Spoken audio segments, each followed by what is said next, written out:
Hey everyone, welcome to this deep dive. Today we're going to be tackling something that I think we've all probably dealt with at some point. Right. Regret. That's right, yeah. And, we asked you all to send in some material, and a lot of you sent in some excerpts from Daniel Pink's The Power of Regret ebook. And so... Great book. Yeah.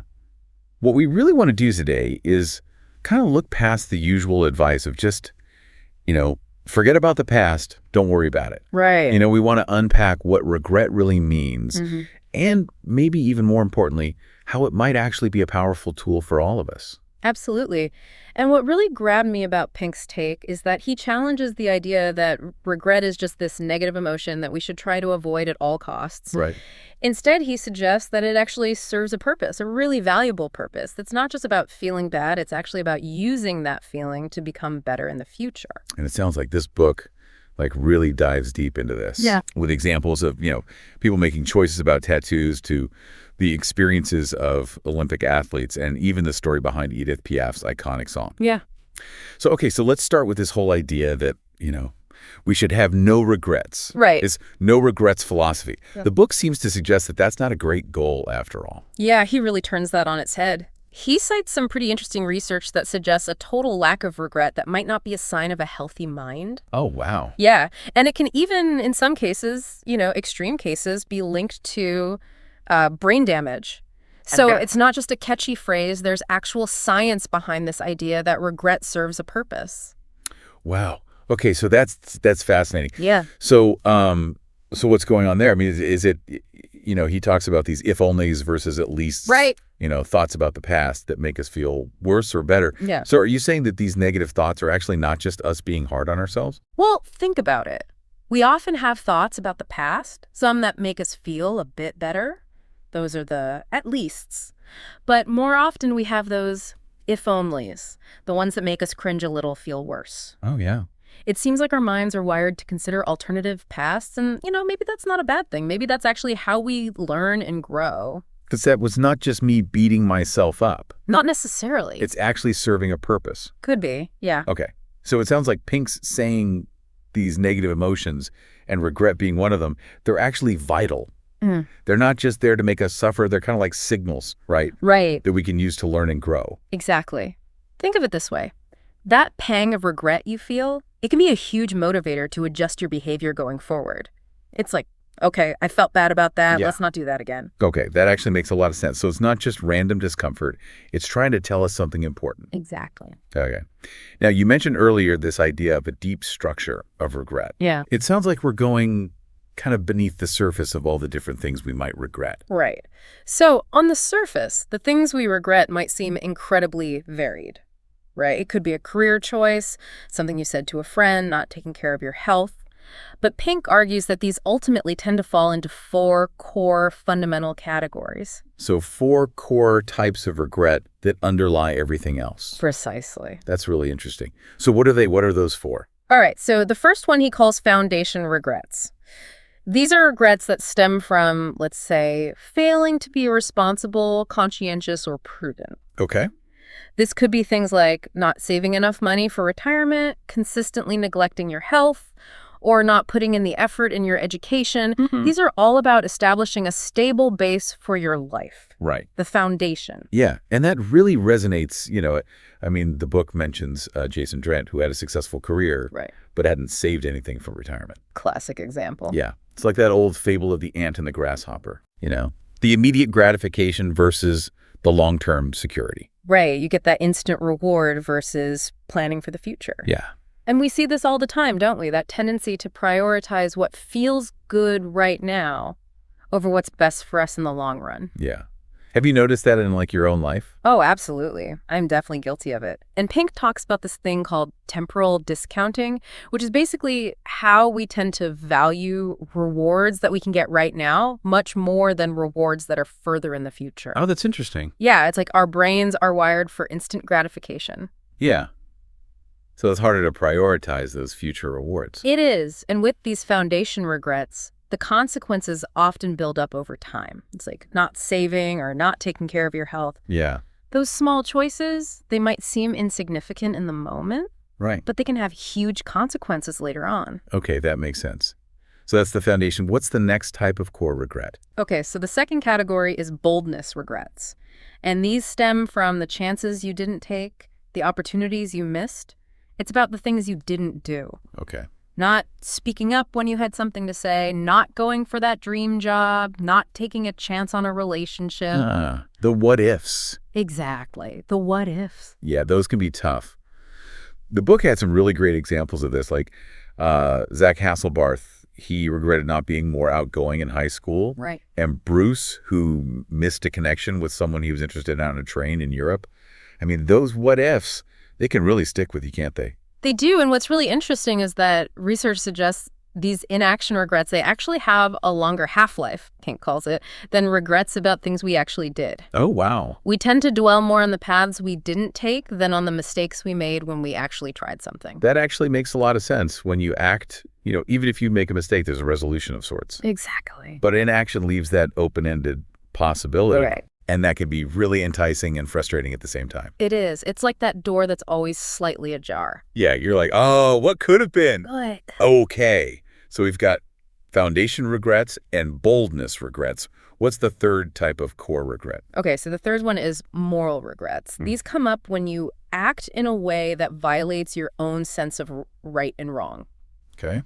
So think about times when you might have been unfaithful or dishonest, or maybe you bullied someone. Oh, wow, yeah. These are times when your actions don't align with your own internal moral compass. Right.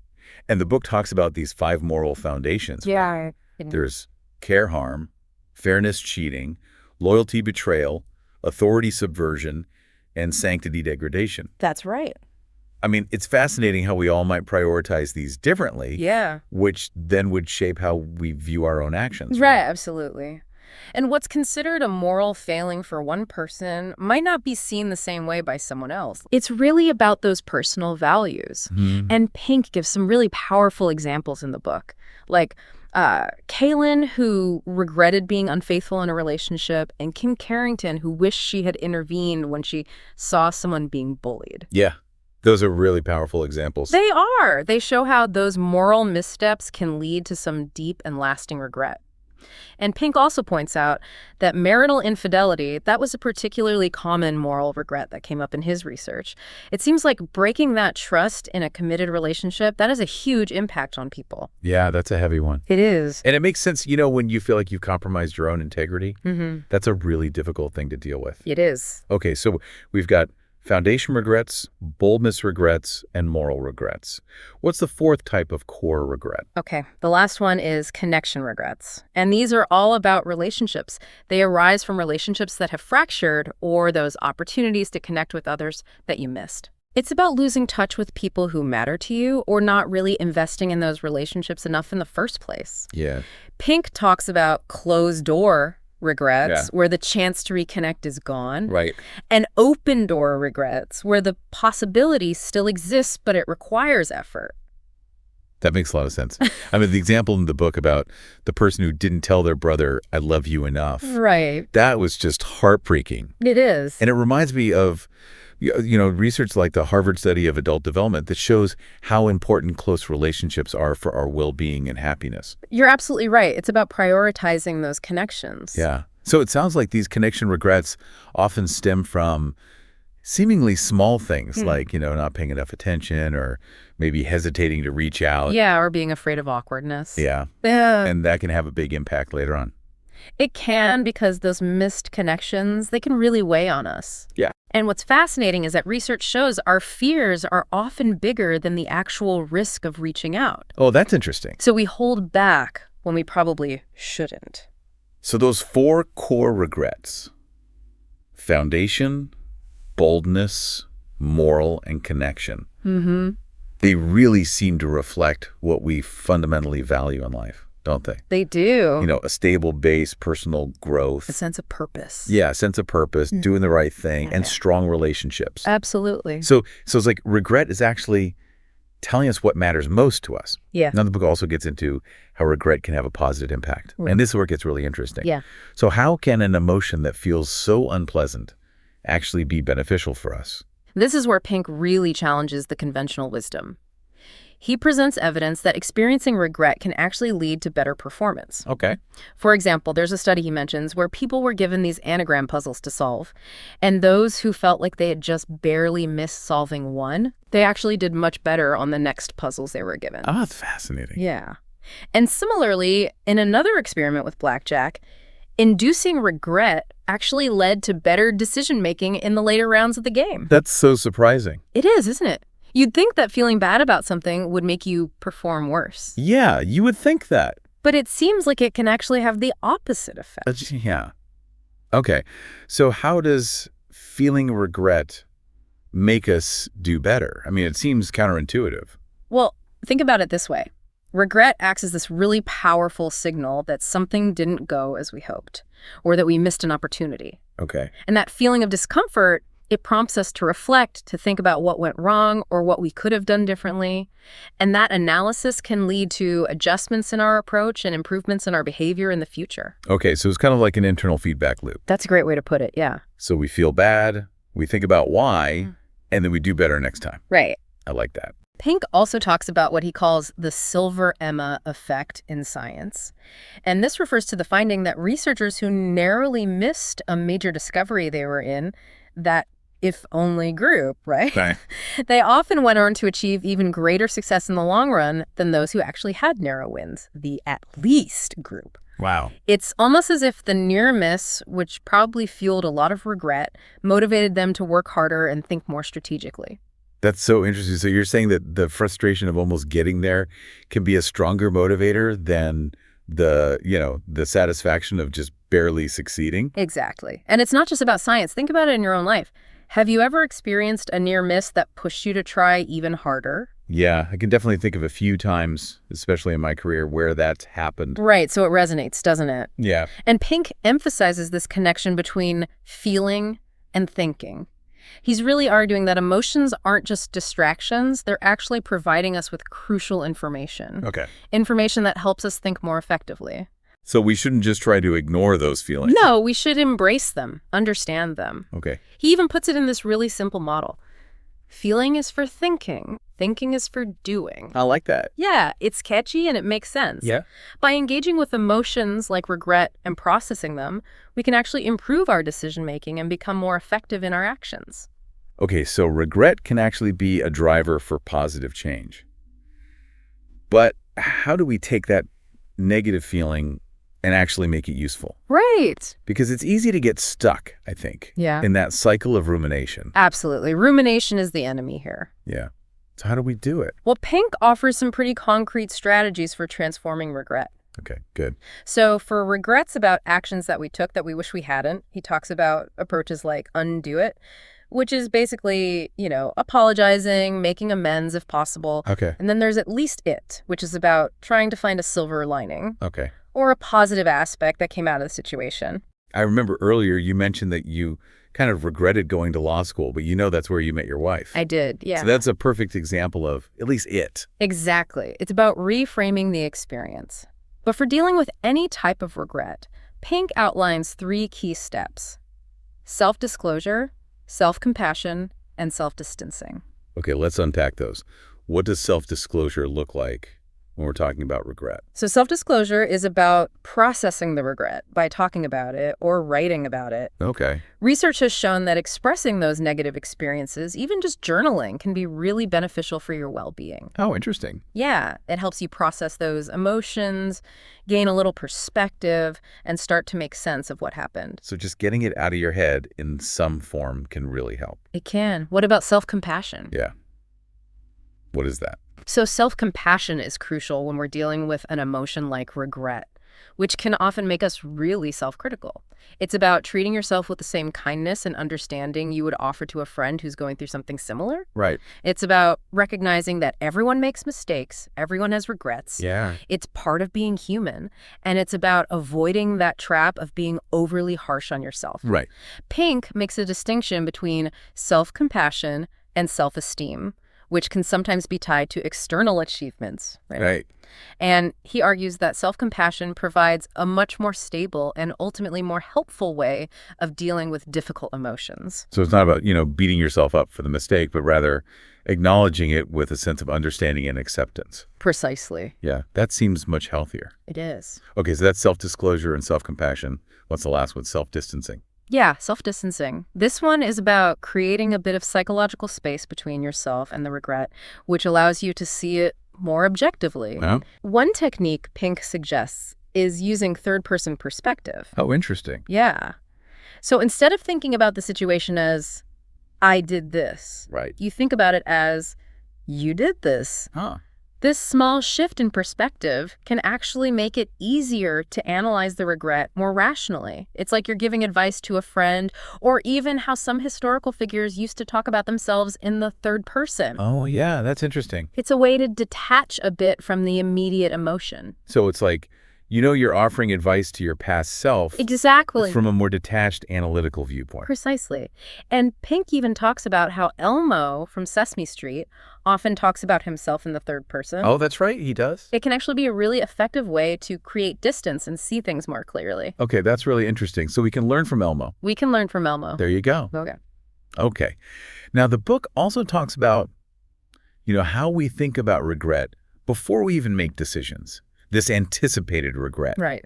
So how does that factor into all of this? So anticipating how we might feel regret in the future, that can actually be a really powerful motivator for making good choices in the present. Okay. Pink talks about Jeff Bezos, the founder of Amazon, and his regret minimization framework, which is where he imagines himself in the future and considers what he might regret not having tried. Okay. So it's about looking ahead and trying to avoid those future regrets. So that's a really interesting approach, like a way to make sure you're taking those chances. It is. But can thinking about future regret have like a downside too? Absolutely. Okay. Pink points out that sometimes we overestimate how intensely or for how long we'll feel regret, and that can actually lead us to make choices that aren't in our best interest. That's interesting. Okay. He gives the example of changing answers on tests. A lot of people worry that they'll regret changing a right answer to a wrong one. Oh, yeah. I do that all the time. Yeah, we've all been there. Yeah. But research actually shows that it's much more common to change a wrong answer to a right one. Oh, really? Yeah. So our fear of that specific regret, making a bad change, it can actually outweigh the potential for a positive outcome. So we might avoid a potentially better result just to avoid a specific type of regret.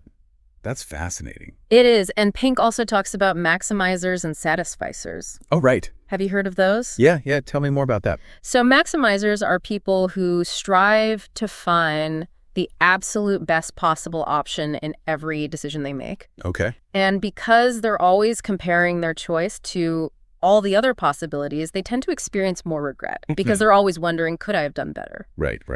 Satisficers, on the other hand, they aim for a good enough option, something that meets their needs. Okay. They tend to be more content with their choices and experience less regret because they're not fixated on finding the absolute perfect outcome. That's a really helpful distinction, especially these days when we're faced with so many choices and so much information. It is. It's about finding that balance between striving for the best and being content with good enough. So to kind of bring it all together, it seems like the book is making the case that regret, when understood correctly, can actually point us towards a more fulfilling life. Yeah, I think that's one of the key takeaways. Yeah. Pink argues that those 4 core regrets, foundation, boldness, moral, and connection, they're like a photographic negative of the good life. Oh, that's interesting. By understanding what we regret most deeply, Right. we get this really valuable insight into what we truly value. Okay. Stability, growth, goodness, and those meaningful connections with others. Right. And he also touches on how the types of regrets people have can vary a bit based on things like education and opportunity, which makes sense, right? Absolutely. But ultimately, paying attention to our regrets, that can illuminate the path towards a life that's more in line with our values and aspirations. Okay, so the key takeaway is not to try to live a life completely free of regret. Right. Which seems kind of unrealistic anyway. Yeah. But to pay attention to those feelings, to learn from them, and to use them as a guide to what really matters to us. That's a great way to put it. Regret is not the enemy, it's a teacher. Yeah, I like that. It's a teacher. if we listen closely, it can guide us toward a more fulfilling life. That's a really thought-provoking way to look at it. It is, isn't it? Yeah. And Pink ends the book with this really powerful idea that regret, this often uncomfortable and even perplexing emotion, it can actually be an indicator of a life well lived. I like that. Because it means we've taken risks, we've loved deeply, we've cared about things enough to feel the sting when things don't go as planned. Right. It means we're engaged, we're human. So if we understand what we truly regret, we get a clearer understanding of what we truly value. That's a great point. So for you, our listeners, consider taking some time to reflect on your own regrets. Not to dwell on them or beat yourself up. Right. But to consider what they might be revealing about your values. Yeah. And what you truly want out of life. Your aspirations. Yeah, your aspirations. Thanks for joining us for this deep dive, everyone. Thanks for having me. It's been great. 恭喜你又听完了一本书，订阅以便不错过更多精彩节目。也别忘了分享给你的朋友，一起快乐听书学英语。